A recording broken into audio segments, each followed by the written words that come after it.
Okay, we're live. Welcome to Dive into World Building. And today we have a lovely guest all the way from New York City, Sam J. Miller. How are you doing, Sam? I'm very well. It's very warm and very humid here. But other than that, I am great. How are y'all?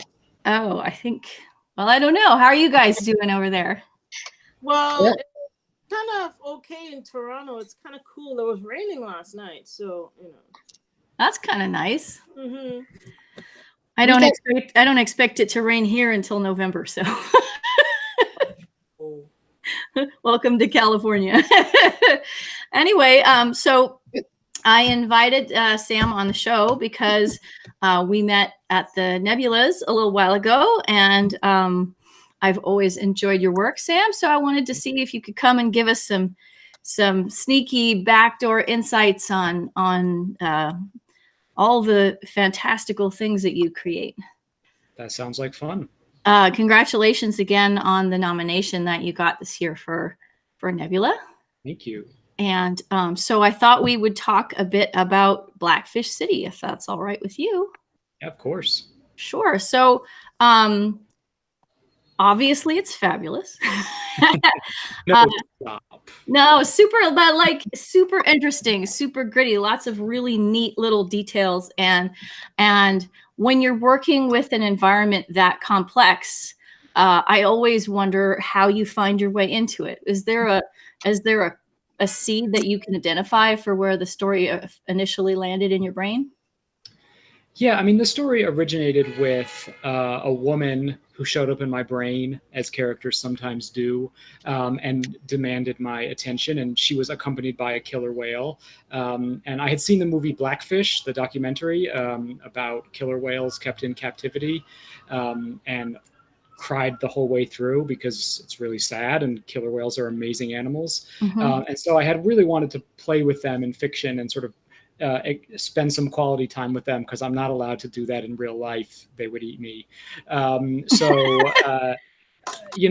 This became a really fun way to do that, and to explore that. And as I developed this character and figured out who she was and what her story was, it kind of made sense that she would end up in a fictional city that I had already created, called Kanak, which was the setting for a short story of mine called Calves, which was published in Asimov's, and that was sort of like an immigration parable, set in the future when Americans are the refugees and when we get treated by other countries the way we treat people who come here, which is to say, not great. It just seemed like a bunch of pieces that fell together of cool things that are upsetting to me and that I love, things that I'm pissed off about, Mm-hmm. and throwing it all in a big pot and stirring it around for a while. That's the secret. If I have a world building secret, which I don't, it's that I'll just put a bunch of shit in a pot, of things I'm mad about and things that I love, and stir it around for a while. Cool. So, for the purposes of anyone who might be watching the show who hasn't picked up the book yet, I'm wondering if you can give us a sense of Kanak and how it works. Yeah, so Kanak is a floating city in the Arctic, 1 to 2 to 300 years in the future. It's not really clear when, but after significant climate upheavals have transformed the globe and flooded coastal cities and caused major global conflicts for resources, and the melting of the Arctic Circle has opened it up for resource exploitation, and so it's sort of like this boom town in the future, and Kanak is essentially a giant floating oil rig where 1 million people live, with 8 arms, sort of like an asterisk in a sea. Each arm is 10 kilometers long, and sort of like contemporary cities. There's a lot of inequality, and that there are arms of the city where really wealthy people live really great lives, and arms of the city where poor people lead really hard lives.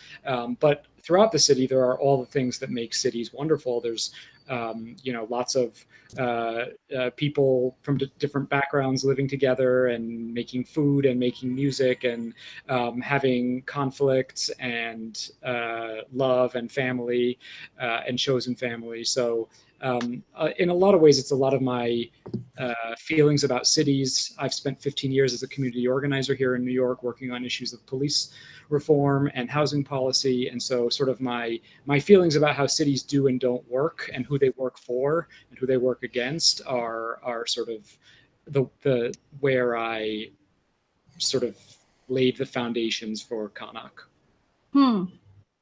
Very cool. So yeah, so and there's a significant First Nations component. Yeah. I mean, I imagined that. So in this future, when when the continental United States have been really devastated by climate change to a greater extent than they are already being, when we've seen a sort of second Dust Bowl, and agriculture has become difficult, and there's this sort of mass exodus to the north as the cities of the South burn, and so imagining that in this future, where this would be happening in a lot of places, First Nations folks in the North, Inuit folks, and others who have been living in the North for millennia or centuries, who have sort of adapted to this environment, would rise in power and prominence and become a global cultural leader. And that their language would become really prominent, and that the sort of aesthetics of it would be widespread, and that people who sort of would emigrate from the United States north into Canada and Greenland would start to take on the names of folks who folks who live in the areas that they're moving to, the same way that folks who emigrate to New York and want to assimilate will often take on the names that are the normal names for where they move to, which is how my last name is Miller, and not whatever multisyllabic Jewish Slavic name my family probably had when they got to Ellis Island. Oh, sure. Yeah, we talked about that, I think, 2 weeks ago, in fact, when we were talking about naming. So definitely.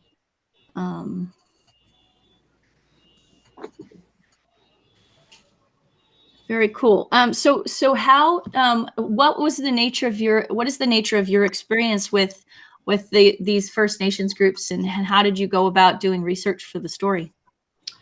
I mean, I think that the First Nations influence is a sort of like, I don't want to say a backdrop, but it is not a huge part of the world building of this story. I think that the cover design really sort of foregrounds that aesthetic, but there isn't a ton of stuff. I was really hesitant to go too deep into cultures that are not my own, and try to. There were actually a few things as I was doing research that I thought sounded really cool, like cultural rituals and aesthetic practices that I thought sounded really interesting, that I really was tempted to incorporate into the sort of cultural backdrop of Kanak.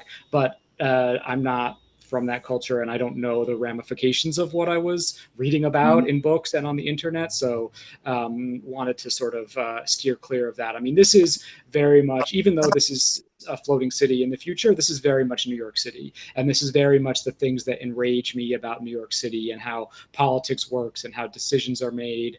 After 15 years of going to meetings with elected officials where they would, where it was like talking to a robot, where we'd be like, hey, how about you pass this law that we know you have the power to pass because we've done the research, that would make life better for homeless folks. And they would be like, no, I don't have the power to do that.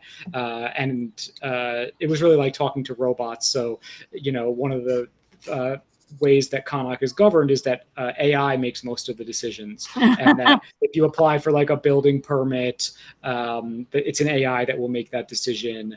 And that, the day-to-day things that in contemporary society are made by bureaucrats are now done by AIs. Oh, that's really interesting. So AI is in the plural, not just one. Oh yeah, it's a whole mess. I mean, that's the thing about, I did a lot. We've done a lot of work on open data here in New York City through my organization, and trying to get information about the problems that we're fighting for, to say like, look, here's a very widespread problem. And one of the problems is that every city agency keeps information in totally different ways that doesn't go well with each other. Even if we're just talking about like the spreadsheet that the Department of Buildings has about building conditions and the spreadsheet that the fire department has about building conditions. Sure. So imagining that, that would only get messier and more complex as data became more dominant in how cities function, so that it would just become this snarl of completely messy software and data management. Interesting.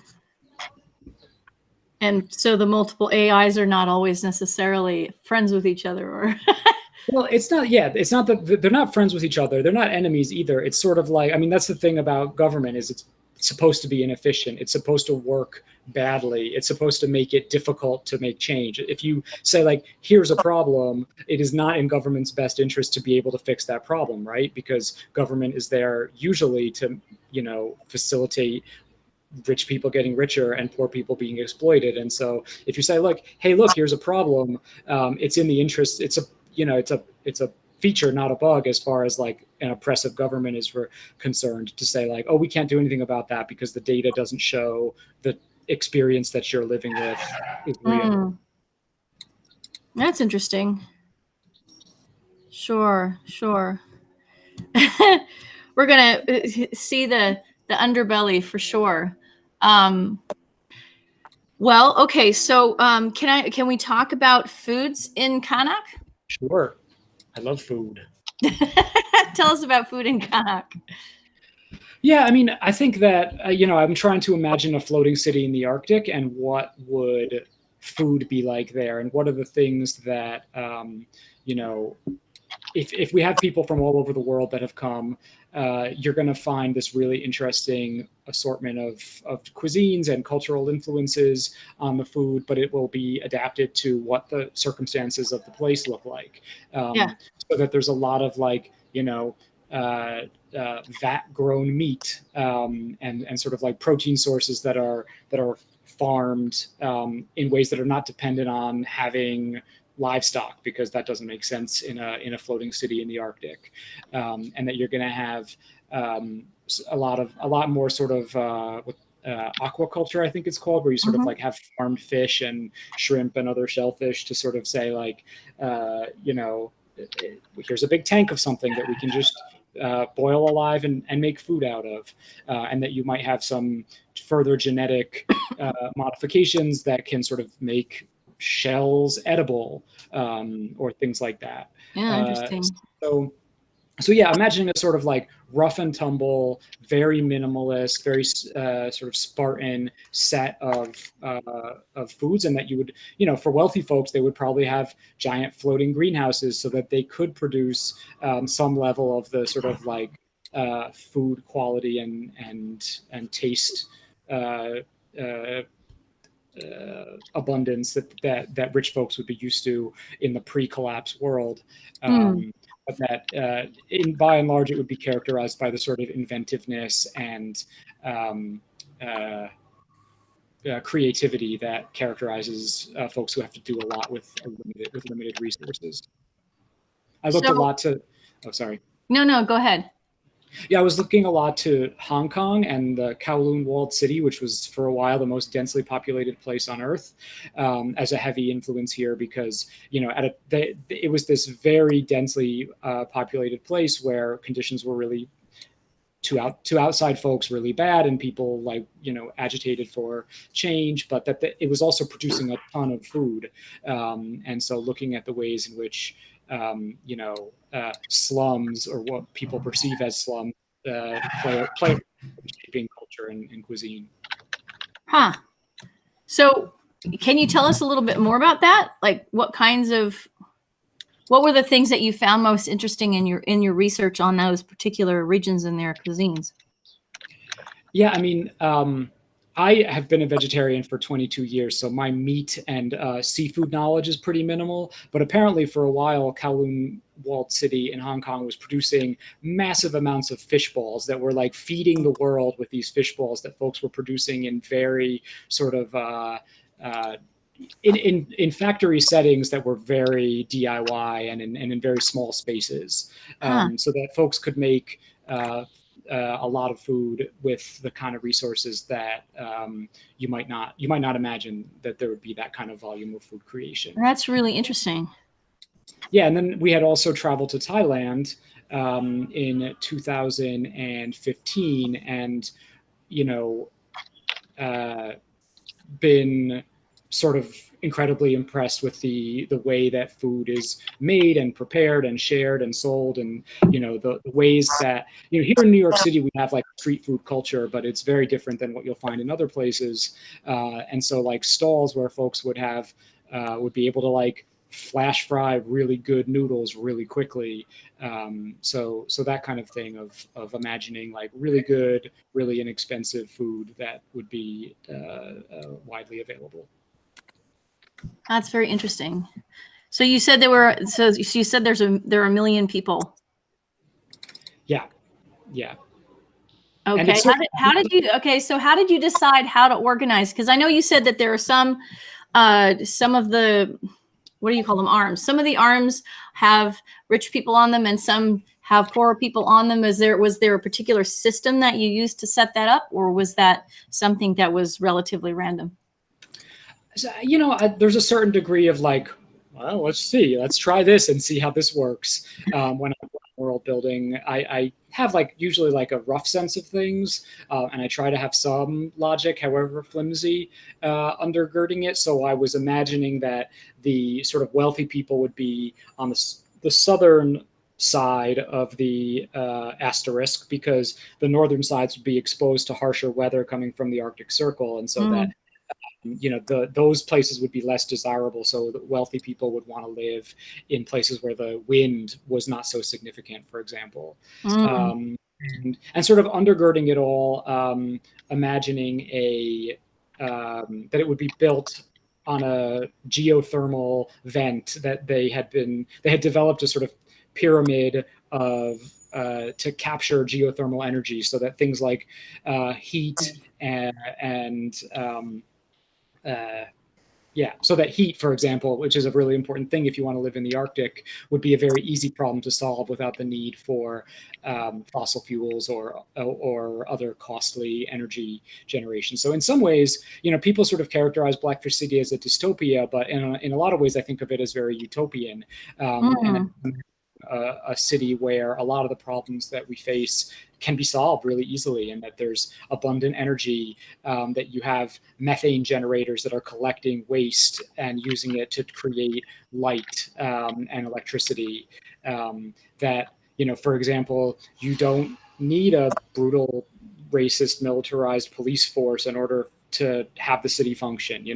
There's plenty of cities, not New York and not most American cities, but there's plenty of cities that function just fine without that kind of police. So imagining a city where some of those problems had been solved, but where other problems like income inequality and the ways that landlords exploit poor people exist. Yeah, it's a very interesting combination. Thank you. Well, I mean, I find that no matter which dystopia you're looking at, it tends to have, I mean, a lot of it rests on this income inequality as a basis, right? And for whom is this a utopia, and for whom is it a dystopia? And I think a lot of utopias, in fact, have an underside that's less well explored. Yeah, for folks living in the capital, the world of the Hunger Games is not a dystopia at all. It's a utopia. Right. So the people they've fucked over show up with weapons and mess up all their stuff. Yeah. So yeah, I mean, I think that's true of reality, right? It's like right now, where for lots of folks it's a dystopia, and for lots of folks it's a utopia, Right. And the number is much smaller. And I think that's probably been true at most points in human history, that some folks live real well and some folks live real badly. And the question is, in your society, whether it's dystopian or utopian, how has that changed? What's the difference, and what does that difference mean? And is there a technological change that has brought about that? Is there a magic element? Like, what's the speculative conceit you're working with, and how has it impacted how society works? So from what I've gleaned of the book, this is a mostly straight science fiction without a lot of additional speculative elements. Am I right about that? Yeah, I think so. Although I'm a notoriously bad judge of genre and genre boundaries, and I've had many folks say that some of my stuff that I thought was fantasy is science fiction, or vice versa, or that my fantasy is horror, or that there was some horror in my fantasy. In my imagining, this is a pretty straightforward science fiction story. Mm-hmm. The folks have pointed out that sometimes nanites in science fiction are put to such hard use that they are essentially asked to solve every problem. Oh, that's nanites. So that nanites become a certain kind of magic. And Yeah. The emotional bond that characters form with their animals, like the Orcamancer and her orca, is technology assisted. It's not magic. It's sort of like wireless bonds between the nanites in her bloodstream and the bloodstream of her orca. But you know, someone who actually knows science, unlike me, could probably say that that's the kind of hand wavium where the distinction between science fiction and fantasy is pretty flimsy. I think there's a lot more room right now for those lines to be blurred. Honestly, we're seeing a lot more. I'm thinking of Nnedi Okorafor's work, which blends a lot of science fiction with fantasy, and also Alex White, who does some great stuff mixing, sort of space opera with magic. So there's definitely a lot of room for that. Can you tell us a little bit more about the orcamancy? Was it that what you call it? Orcamancer, like a necromancer. Yeah. So this there was a culture of folks who, because of illegal and clandestine pharmaceutical testing in the sort of deregulatory period that is in the future of our world and the past of Blackfish City, where pharmaceutical companies were so deregulated they could test things on people without their consent or knowledge, and that in some cases it became this sort of hotbed of rival drugs being tested on people at the same time, and that very strange consequences happened. One of which was that a community of folks was able to form technological bonds with animals so that you could have a really profound sort of like golden compass style connection with an animal, and that there would be cultural practices that would spring up around that, so that it might be technically possible for you to bond with many animals, but that there would be a reason for like cultural practices that would regulate why you wouldn't do that, why you would only have one animal. Imagining the ways that different technologies and different scientific things would impact the shifts and evolution in culture, especially when we're imagining a sort of post-collapse where what we now call law and order is no longer so in effect, is a big part of the necro. What I was playing with here with the Orcamancer and the sort of nano-bonded community of folks who were bonded with animals. Yeah, that's really interesting. So are you going to be continuing on with this into more books? Well, I don't know that there will be a sequel to Blackfish City, but all of my work takes place in a shared universe. Okay. So there's definitely, Blackfish City makes references to lots of my work, and there will continue to be that sort of interplay. I mean, even the sort of fantasy stories that I've written and the science fiction stories, they're in the same universe. They just don't know about each other. So yeah, I'm imagining. I think that there's a sort of general arc to the future that I'm imagining. Blackfish City begins with a radio announcer saying in the background of a bar, "Oh yeah, and also the 17th American government just fell, and there's no successor state," and that's it's pretty much the end of America. But that's basically just background noise that none of the characters care about. This sort of future where America's slow suicide via nationalism continues. is definitely something I'll be exploring more, and sort of connecting the dots between where we are today and the sort of fucked up futures that we might be getting. So I had written a story that was called "It Was Saturday Night, I Guess That Makes It All Right," which was included in the really amazing anthology "A People's Future of the United States," which came out this year. And that's sort of set in a fundamentalist American future where Prince and most musicians have been outlawed. And the so that's sort of like a prequel to Blackfish City. So yeah, it's all a big mess of what I'm pissed off about and what I'm scared of and what I anticipate or really want us to avoid heading towards in the future. It's really fascinating. Yeah, I mean, like, I'm watching the news and I'm seeing these, horrific conditions in which we are keeping migrant children at the border, and I'm trying not to be gleeful when I imagine the future where the people who are perpetrating that horrific crime are themselves refugees and have their own kids or grandkids put into horrific conditions, which of course I don't want to happen. But one of the ways in which I process the fucked up times that we're in and the sort of like scope of injustice that I see around us, which is extremely bad right now, but not like radically worse than it was than America has been for most of its history. Yeah. I one of the ways I try to make myself feel better about it is imagining that the scales will eventually tip, and that no injustice continues forever, and that karma is a motherfucker, and that the people who are getting away with just unspeakable crimes right now are going to be made to pay for it in some way at some point. Yeah, that's really interesting. I think I think there's a lot of fiction going on right now that's grappling with those kinds of questions, and everybody takes it on in a different way. I have another question for you. I saw that you were mentioned specifically in an article about the influence of Octavia Butler.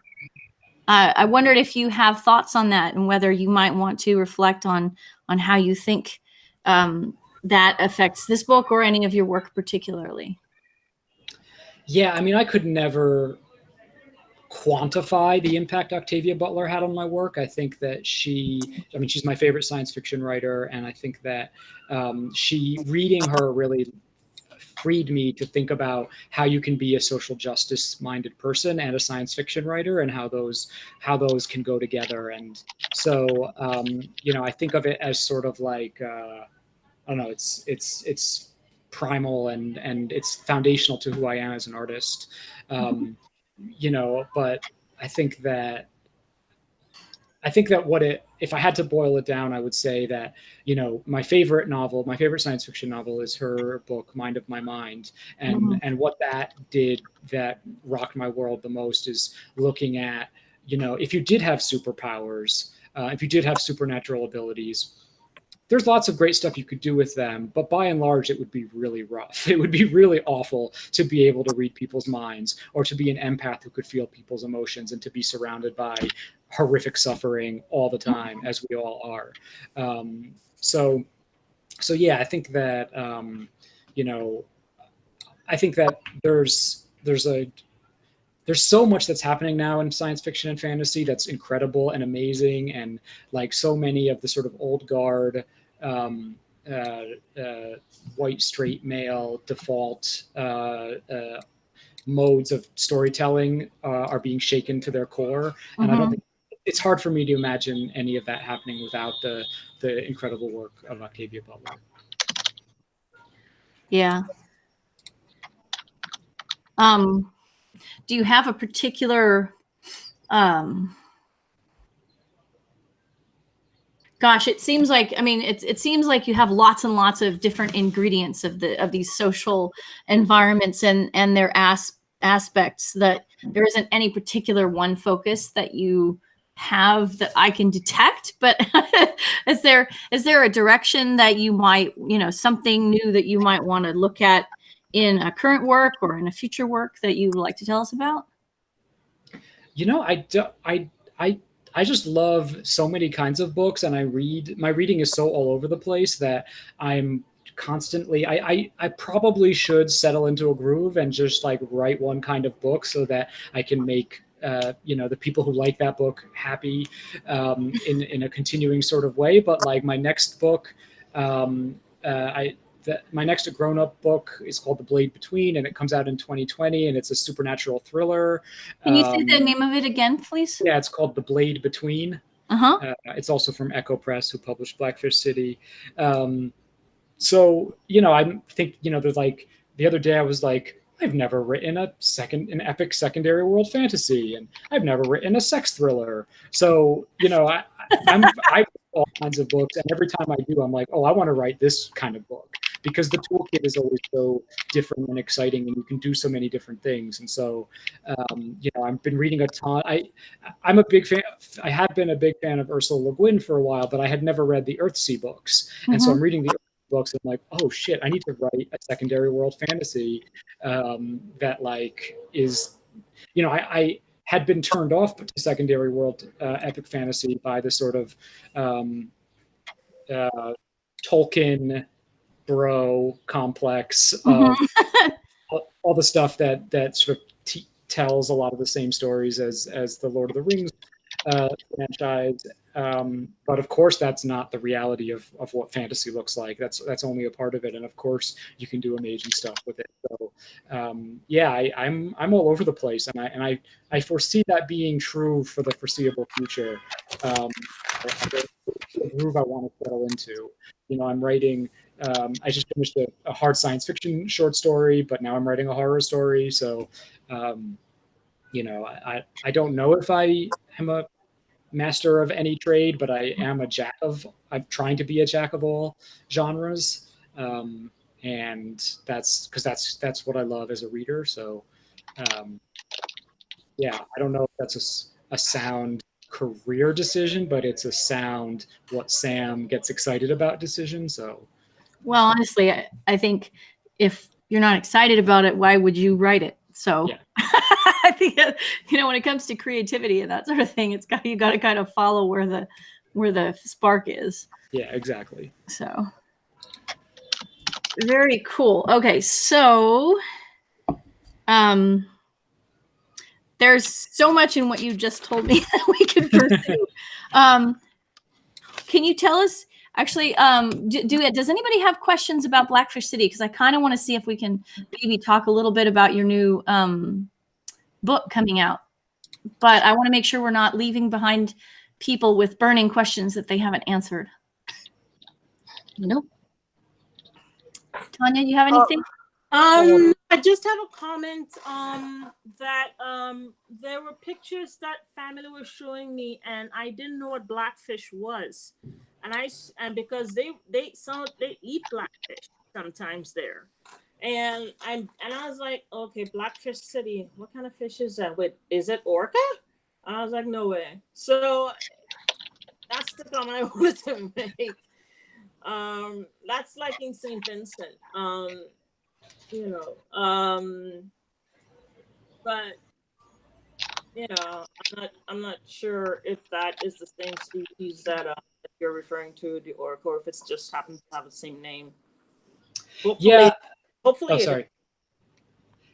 Yeah, when I say blackfish in the novel, I mean orca, and that sort of speaks to the sort of like cultural ascendancy of First Nations folks in this future, and that blackfish is sort of a indigenous word that's in the Pacific Northwest, often used to refer to orcas. So that's I was talking about orcas when I meant blackfish, but there is no, as far as I'm aware, there's no one eats an orca in my book. I really hope not.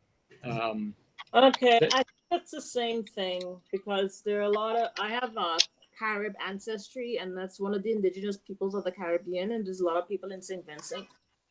There's a lot of Caribs in St. Vincent, and there's a ethnic group called Black Carib. So if that's the indigenous name, it probably carried on to down there. Look, I'm not looking at that. Well, I mean, one of the nice things about being a writer is you can establish the context in which you use the vocabulary that you're using. So, okay, cool. So, hi, Paul. Do you have anything to say? Yes, I do actually. I wondered if Sam would talk a bit about his choice, his uses of point of view in Blackfish City, and how they keep refracting on the main character rather than just putting a spotlight on her, per se. Hi, Paul. Hi, nice Sam. to see you. Yeah, I think that I was really fascinated by this character, but I didn't want to. I was fascinated by her as a sort of agent of plot, but I kind of wanted her to remain not a mystery, but that her impact on the story is its impact through is her impact on people. So I only give her one chapter where she gets to narrate, and I put that at the very center of the book, and I was thinking of William Faulkner's As I Lay Dying, which is the story of this family that's taking their dead mother home to bury her, and it's this sort of horrific journey where all sorts of bad things happen. But in the very center of the book, the mother who's dead gets one chapter that she narrates, and that just blew my mind because everyone's been talking about this character, and then when she gets this one moment to speak for herself, it ends up being a lot more powerful than if she had been a voice throughout. So that's where I'm stealing from. I mean, that's the influence on that particular thing. And as far as the different voices in Blackfish City, I love books that sort of give you the low and the high of how a society works, and that give you the sort of like, this is what life is like for the very powerful and wealthy and the prince or the high priestess or whoever is sort of at the top of the society. But also, here's how life is for the quote bottom of society, the poorest, the most exploited.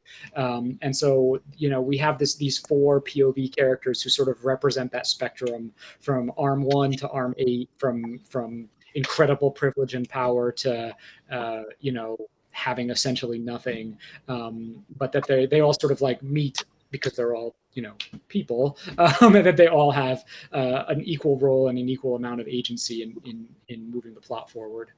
Yeah, I was fascinated by your choices there of not only to have very little point of view from what is the main character, but to have such a wide range of characters of class and station and nature to tell the story. It's just like boom. I didn't get the Faulkner reference at all. I haven't read that story, so it was like, whoa, what are you doing here, man? Yeah, I mean, that's right, of course. Yeah, exactly. I mean, I'm not sure I would recommend having 4 POV characters for a number of reasons, including the logistics of editing, of like when you have to delete a chapter and move things around and like, oh no, I can't have these 2 characters this one character narrate 2 chapters in a row, so now I got to move this. It just becomes, the more POV characters you have, the messier it gets. But, I think that if you're either really skilled or have a really good editor, which I had the latter, not the former. You're being too modest. You can do that. You can pull that off. And you said you're going to be writing epic fantasy. This is good practice. Yes, I hope so. I don't know if I'm going to write epic fantasy. It's definitely something that I'm thinking a lot about. But do it. Yeah. Paul can be the little devil on your shoulder. I need more devils on my shoulder. So, tell us about the Blade Between for a few minutes. Yeah. So, my real world hometown is called Hudson, New York, and it's in upstate New York. It's near Albany. And when I was growing up there, it was a very depressed, sort of post-industrial Rust Belt city, like so many around the country, where industry had sprang up, and there was a large population, and then industry died, and very depressed economically. But for the past 20 years, it's been revitalized by tons and tons of very wealthy people from New York City buying second homes up there and renovating them and opening up art house cinemas and antique shops. There's now 65 antique shops on the main street of my hometown, including my father's butcher shop is now an antique shop. So, there's many ways in which that's great. I love an art house cinema as much as the next person. But obviously, when you have a lot of wealthy people moving into a poor area, that's not going to go so well for a lot of the folks who live there. And so rents are skyrocketing, and a lot of folks who I grew up with can't afford to live in the areas where the family has lived for generations. So the blade between is my sort of nightmare vision of a gay artist from Hudson who moved to the city and comes home to find it very changed, and a lot of people wanting to fight back, and who sort of gets involved with helping to fight back against the gentrifiers and trying to throw them all out. And they are being manipulated by people who are not actually human. They're ghosts, sort of like what would happen if gentrification came to the town with a secret, the Shirley Jackson, where there's an ancient ritual where there's ghosts or vampires, or in this case, my town was actually originally a whaling town.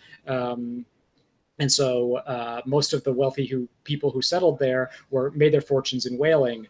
And so this town is haunted by the ghosts of whales, who are finding their power demolished as new people move in and the old folks move out.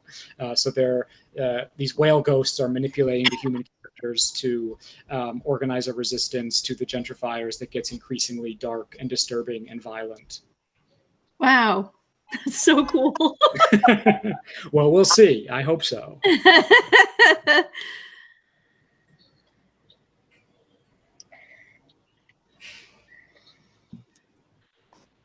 It sounds amazing. Thank you. It's not even just ghosts. It's ghosts of whales. Yeah, they're pretty smart creatures. Yeah, there's a lot of whales in my stuff. I know. I was noticing that there was a sort of a cross theme there. Yeah. So what kind of whales are these in the? They're mostly sperm whales, but all kinds of whales were victimized by the whaling industry in the 19th century. So that the sort of like carcasses of whales that were dragged up to Hudson and left to rot, and their bones fill the harbor, and they're sort of like they have created a sort of collective whale ghost hive mind that embodies as different human characters, and manipulate people. That's really fun. Oh my goodness. I'm already super curious about it. So this is the one that's coming out next year, right? Yes. And I also have my second young adult novel is called Destroy All Monsters, and that comes out on July 2nd from Harper Teen. And that is a sort of two stories. One is a gritty contemporary YA about a teenager named Ash, who's trying to save her best friend Solomon from a mental health crisis. And it's also the story of a teenager named Solomon who's trying to save his best friend Ash from a conspiracy of monsters and magic and dinosaurs in the fantasy story city where he lives. So it's a gritty contemporary YA and it's a fantasy YA, and it goes back and forth between those two worlds until they sort of fold in on each other, which probably means that it will be unappealing to fans of both gritty contemporary YA and fantasy YA, but we'll see. Well, you never know. You might be able to just hit the jackpot and reach them both. We'll see. I mean, it's very consistent with my first novel, The Art of Starving, which sort of inhabits a middle space between gritty contemporary and fantasy. And does this character have superpowers, or is he just crazy? And maybe both. So yeah, again, I'm very bad at figuring out where the genres of my own work are.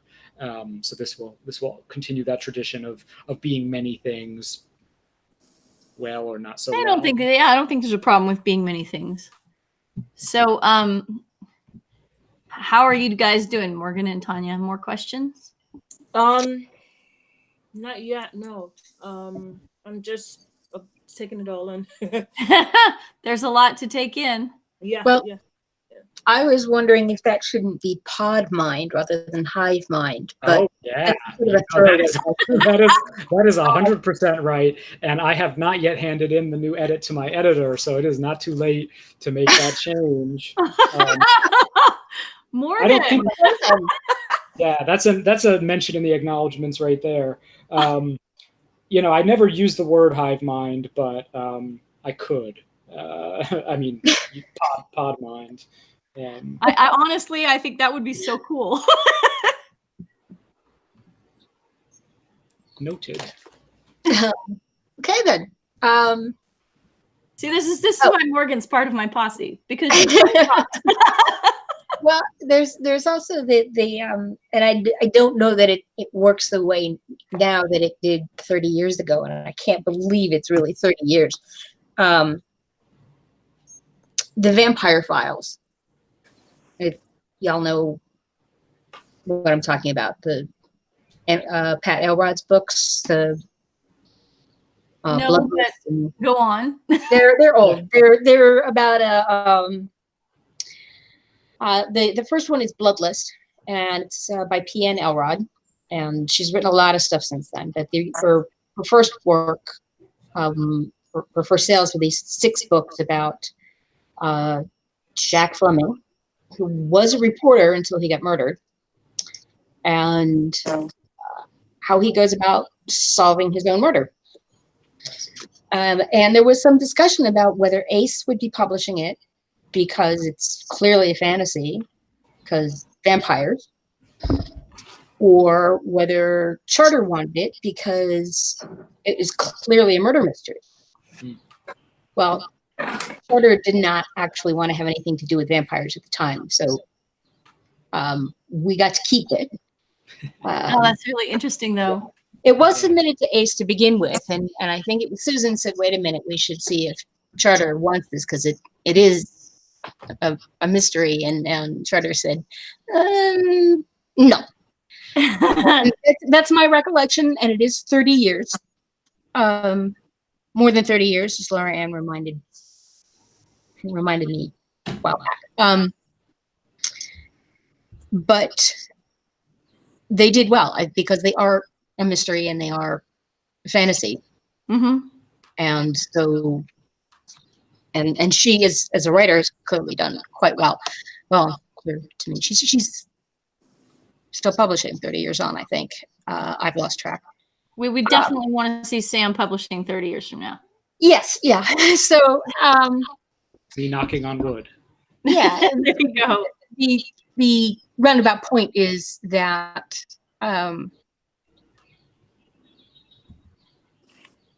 fitting into a genre is not a thing that you necessarily need to think about. Mm. And like I said, that was 30 years ago. I don't know how it's working today in terms of who gets to do what. I know things have changed a lot. But if it's a good story, someone will want it, and someone will find a way to make it happen.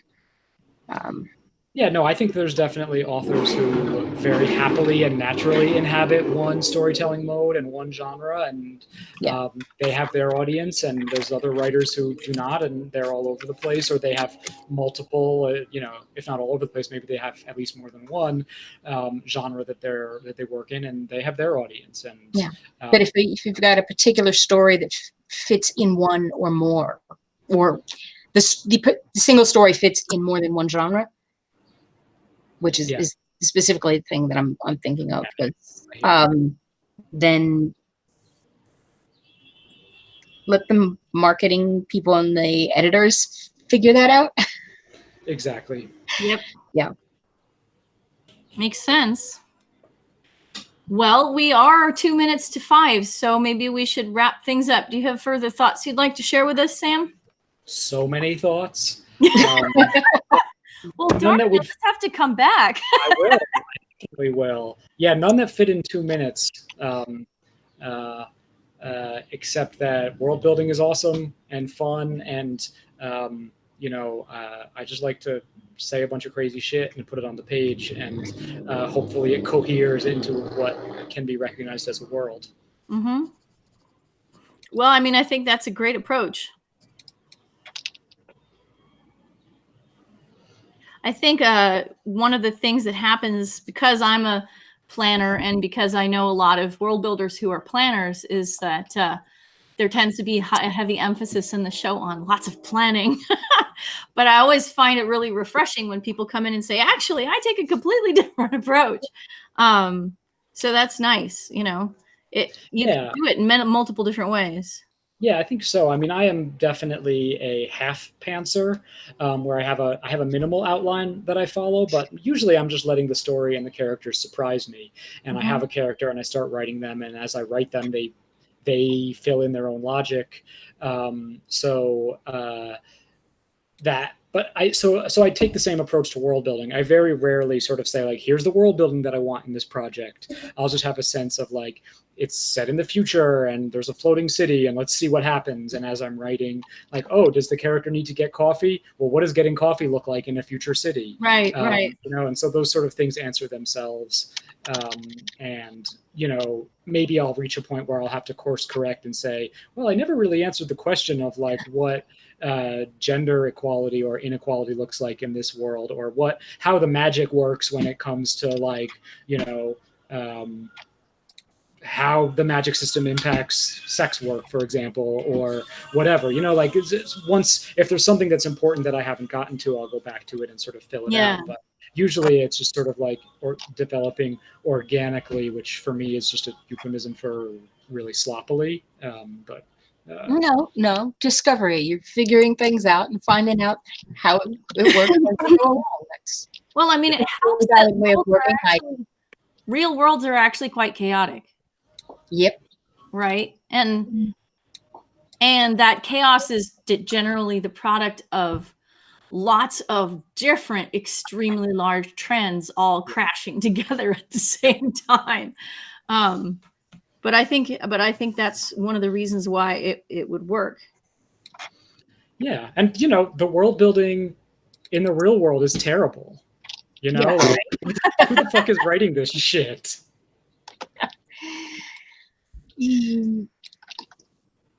Yeah, I think that individual handed over to the mass fanfic thing a long time ago and is just pretending not to see anything. Yeah, any worldview, slightly irreverent, but yeah, any worldview is like a projection, right? Is an attempt by a person to make sense of chaos. And that is true in a novel as it is in reality. So, I look out at the chaos of the world and think, well, I guess that makes sense, but it also totally doesn't. So I guess that's usually true of most fiction. Yeah, but I think it reflects back on the question of point of view, because the way that I've always conceptualized it is that you only have to have the world make sense to the person whose head you're in at the time, right? And it doesn't have to make sense in the same way that it makes sense to another character who might be occupying the same room at the same moment. Right. But the character that you're working with really helps you to keep the chaos from overwhelming everything. Yep. So. Well, this has been delightful. Sam, thank you so much for coming on the show and sharing your insights. You're welcome to come back anytime if you have future books that you'd like to talk about with us. I will. I really appreciate you taking the time. Thank you. So next week, I think we are meeting on Tuesday as usual, and I haven't got my notes in front of me because I just filled pages of notes with Sam's stuff. So what I'll do is I will be in touch with everyone on the internet to let you know via the Facebook group what our topic will be for next week. And Sam, if you ever feel like you want to join the Facebook group just to see what we're talking about on any given day, you're welcome to do that. Sounds But good. you do not have to. Sounds fun. Thanks, y'all. I appreciate y'all's time. Yeah, thanks so much. And I'm going to stop the broadcast.